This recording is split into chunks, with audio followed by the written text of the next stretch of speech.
Welcome to your Profitable Law Firm podcast. I'm Kelly Brubaker, your dedicated host, passionate about empowering law firm owners. Let's dive into the hidden strategies that lead to overflowing profits, scaled growth, and thriving lives. This is where overwhelm transforms into confidence, enabling you to create and enjoy your dream firm and your dream life. As a reminder, I am a guest speaker for a webinar series hosted by MyCase, LawPay, CasePeer, and AffiniPay. We're going to cover several topics that center around financial wellness for law firms. You don't want to miss this. The fourth and last scheduled webinar is today, but if you can't make it live, the recording will be sent out to everyone who registers. And all four of the recordings will be made available to everyone who registers for any one of the sessions. I'll leave the link to register in the show notes below. In our last episode, we discussed insightful feedback from a webinar attendee who felt that managing business finances and tracking KPIs seemed overwhelming and unnecessary for a one-person law firm. And that got me to thinking about the importance of financial management, regardless of the size of your practice. Whether you're a solo practitioner or part of a larger firm, understanding and monitoring your financial health is crucial for sustainability, profitability, and growth. Today, I want to offer the top KPIs that every solo law firm should monitor for financial success.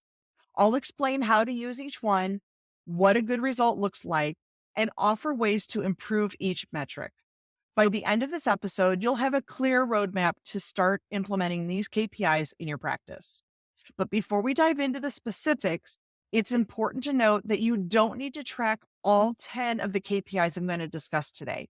In fact, trying to monitor too many metrics can be overwhelming and counterproductive. Instead, I recommend starting with 3 to 5 KPIs that are the most relevant to your practice. I'm offering 10 because some of these KPIs you may not have the data readily available to you. Also, it's essential to choose the ones that provide the most valuable insights for your firm. Be sure to review your KPIs on a monthly or a quarterly basis. Focus on the trend of your performance.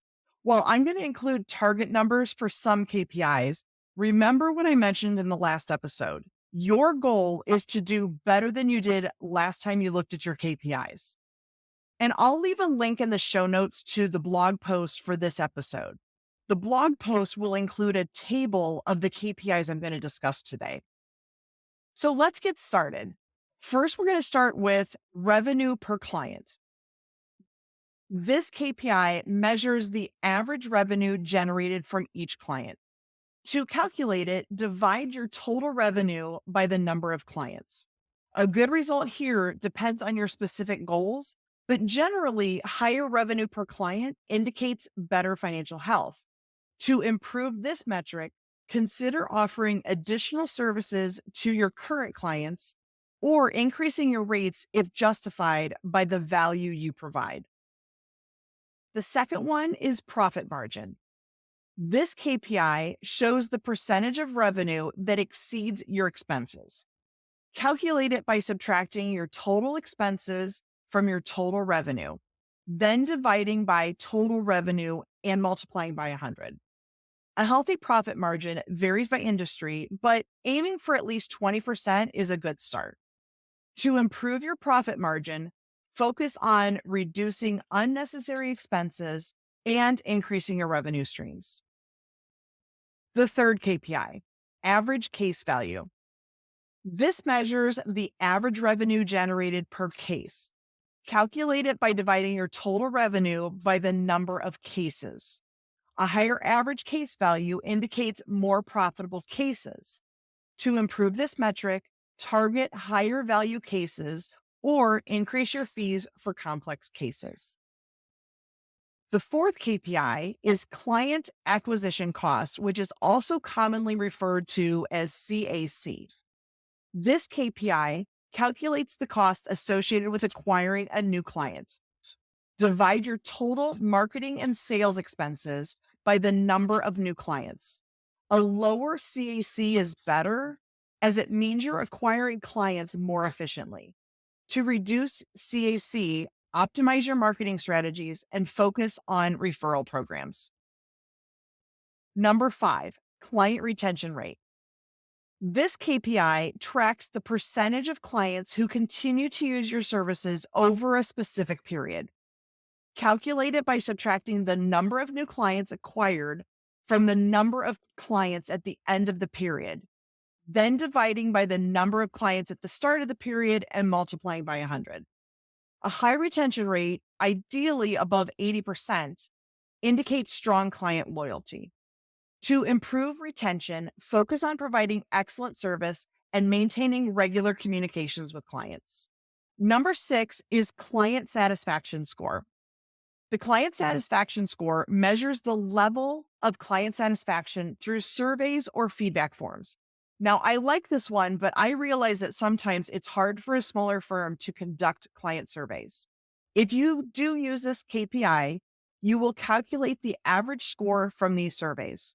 A high score, typically above 8 out of 10, indicates satisfied clients.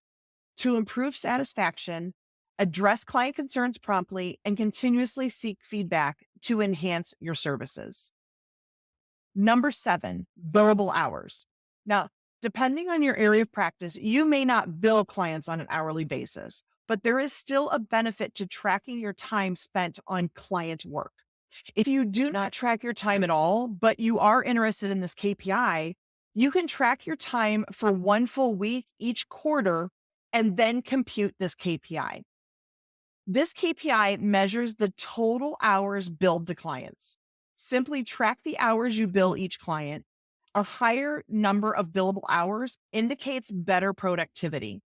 To increase billable hours, focus on time management and reducing non-billable activities. Our 8th KPI, utilization rate. Utilization rate calculates the percentage of billable hours out of the total hours worked. Divide your billable hours by total hours worked and multiply by 100. A good utilization rate is typically around 70 to 80%. To improve this rate, streamline your workflow and minimize time spent on admin tasks. Number 9, accounts receivable aging. Now, accounts receivable aging tracks the age of outstanding bills you've issued to clients. Calculate the number of days on average your bills remain unpaid. And in fact, your billing app may do this calculation for you. A lower number of days, ideally under 30, indicates better cash flow management. To reduce aging, implement clear payment terms and follow up promptly on overdue bills. And our 10th KPI, expense ratio. This KPI measures the ratio of your expenses to your revenue. Divide your total expenses by total revenue and multiply by 100. A lower expense ratio, ideally under 50%, indicates better cost efficiency.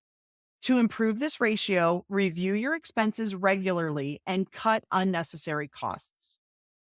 Monitoring these KPIs can provide valuable insights into your firm's financial health and guide you into making informed decisions. Remember, you don't need to track all 10 KPIs. Start with the 3 to 5 that are most relevant to your practice and for which you have the data available.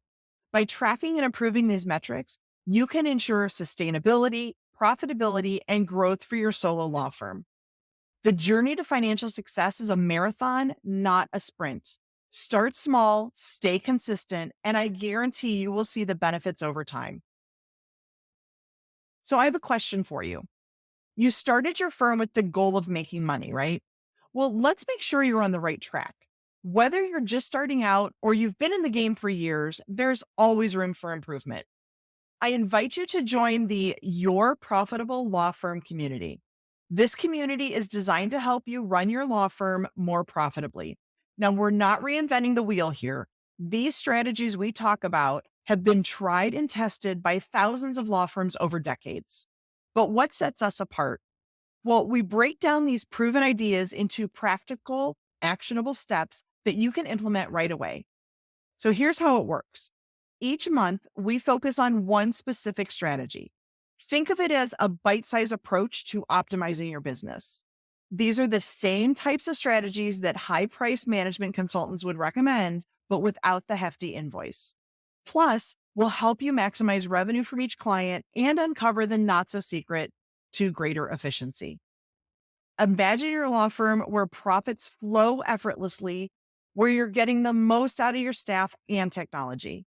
Whether you want a boutique lifestyle business or have dreams of scaling up, the choice is yours. So why wait?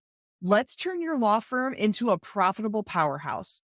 I'll leave a link in the show notes below so that you can check out the community today. If you have any questions about today's episode, please let me know by commenting below. And if you know someone who might need to hear this information, please share this episode with them. Be sure to follow and subscribe to get notifications for future episodes. Did you enjoy this episode? Please consider leaving a review. And before I go, remember profit is something you intentionally plan for in the beginning. It is not a potential bonus at the end of the year. Thanks and have a great day.